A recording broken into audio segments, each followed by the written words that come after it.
हैं, मोहब्बत की इसी मिट्टी को हिंदुस्तान कहते हैं, हिंदुस्तान कहते हैं। जो दुनिया में दिखाई दे उसे कहते हैं खामोशी, जो दुनिया में दिखाई दे उसे कहते हैं खामोशी, जो आंखों में दिखाई दे उसे तूफान कहते हैं, उसे तूफान कहते हैं। मैं मुश्ताक वाला जब सभी के समक्ष देश प्रेम के ऊपर अपने कुछ विचार साझा करना चाहूंगी। आजादी, आजादी का सही मतलब वही समझ सकता है जिसने कभी गुलामी की हो। हम सौभाग्यशाली हैं कि हमने स्वतंत्र भारत में जन्म लिया। यूं तो आजादी की दौड़ 1857 में ही चल चुकी थी, जो विशाल बनकर 1947 में हमारे देश को आजाद कराई।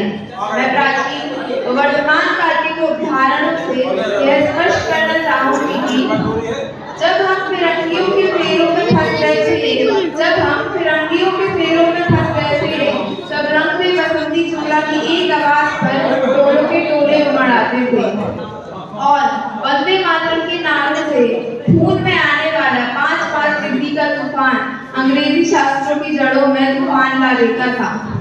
तब लोग मर जाते थे, मिट जाते थे, फांसी चढ़ जाते थे, तो वो भी अपनी देशभक्ति साबित कर रहे होते थे, क्योंकि यह उस दौर की देशभक्ति की कसौटी थी।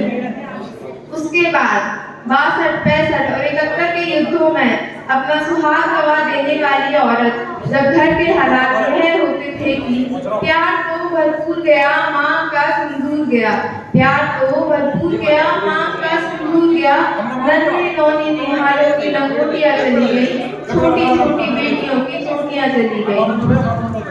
बाप की कमाई गई, भाई की पढ़ाई गई, बाप की कमाई गई, भाई की पढ़ाई गई, आपके लिए तो एक आदमी मरा है साहिब, हमारे घर की तो रोटियां चली गई, हमारे घर की तो रोटियां चली गई। इसी तरह पूरा देश बलिदान दे रहा होता था।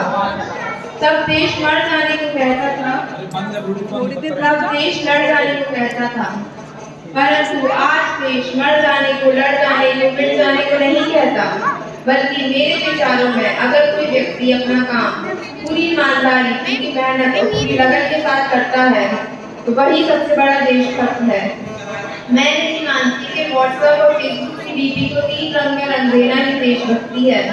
अगर आप कहेंगे कि साल में 2 बार हाथ में तिरंगा ले लेना देशभक्ति है, तो मैं एक बात पूछना चाहूंगी कि फुटपाथ पर रहने वाला वो बच्चा ट्रैफिक की छांव में नंगे पांव जब तिरंगा बेच रहा होता है, क्या इसे आप उसकी देशभक्ति कहेंगे? यह उसकी देशभक्ति रही, यह उसकी भूख की शक्ति है जो उसे ऐसा करने पर मजबूर कर रही है। क्योंकि ना